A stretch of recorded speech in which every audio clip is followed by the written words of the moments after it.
We so often find that the darkest times in our lives are followed by the most precious. Often it's at the moment when everything looks broken, that something least expected comes and lifts us up and carries us through it. Now, if you think about, for example, the story of Prophet Ayub, didn't he lose everything one by one before it was all given back and more? Yes, for Prophet Ayub, the night was real. And for many of us, it seems like it lasts forever. But Allah does not allow an endless night. In His mercy, He gives us the sun. Yet there's times when we feel like those hardships, they don't end. And maybe some of us have even fallen, so much to such a spiritual low that we feel disconnected from Allah subhanahu wa ta'ala, disconnected from our Creator. And maybe for some of us, it's so dark that we might not even notice that we've become disconnected from Allah subhanahu wa ta'ala. But like the sun that rises at the end of the night, our dawn has come. In His infinite mercy, Allah subhanahu wa ta'ala has sent the light of Ramadan to erase the night.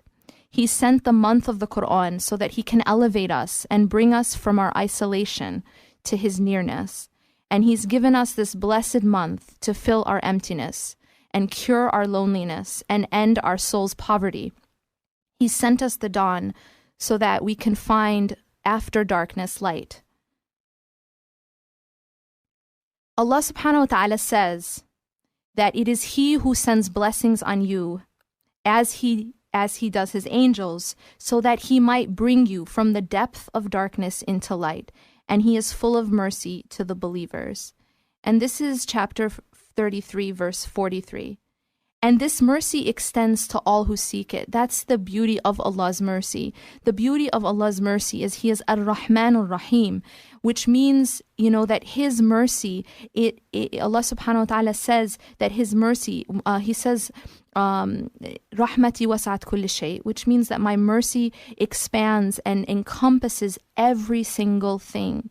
Even the most hardened sinner is told to never ever lose hope in Allah's infinite mercy. And to lose hope in Allah's infinite mercy is to limit Allah's mercy. If I think that my sins are too great to be forgiven, then what I'm saying really is that my sins are greater than Allah's mercy. And Allah subhanahu wa ta'ala also says in the Quran, "Say, O my servants who have transgressed against their own souls, despair not of the mercy of Allah, for Allah forgives all sins, for He is oft forgiving, most merciful." SubhanAllah, and this is sometimes the hardest thing to do. See, it's very easy to believe in Allah's mercy when we're doing well, right? When we're at the top of our game in our deen, and we're not, we feel like we're doing okay. We're praying, and we're basically pleased with ourselves. We're pleased with our deeds. It's really easy to look and believe in Allah's mercy, but it's a lot harder to believe and have hope in Allah's mercy when we're not doing so well, when we're maybe at the bottom of our path, or we're not doing so well, and our deen is kind of, it's struggling, and we feel like we've lost that connection with Allah subhanahu wa ta'ala. It's at those times when it's hardest to really, really believe and have hope in the mercy of Allah. But it's at those times when we need it the most. It's at those times when we need to never, ever forget that Allah subhanahu wa ta'ala's mercy is so much greater than any of our sins and all of our sins combined. And Allah is the owner of mercy, and there is no time when the mercy of Allah subhanahu wa ta'ala is showered more on us than during the blessed month of Ramadan. The Prophet sallallahu alaihi wasallam has said about Ramadan, its beginning is mercy, its middle is forgiveness, and its ending is liberation from the hellfire. Every moment of Ramadan is a chance to come back to Allah subhanahu wa ta'ala. Whatever we are now going through in our life, even if it's a direct consequence of our actions. If we're humiliated or we feel low, it's our own sins which have lowered us. And it is only by Allah subhanahu wa ta'ala that we can ever hope to be elevated.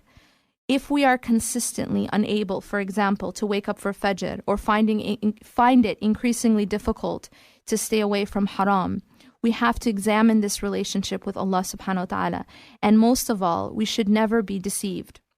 And we should never allow ourselves to think that anything in this world succeeds or fails or is given or is taken or is done or is undone without Allah subhanahu wa ta'ala.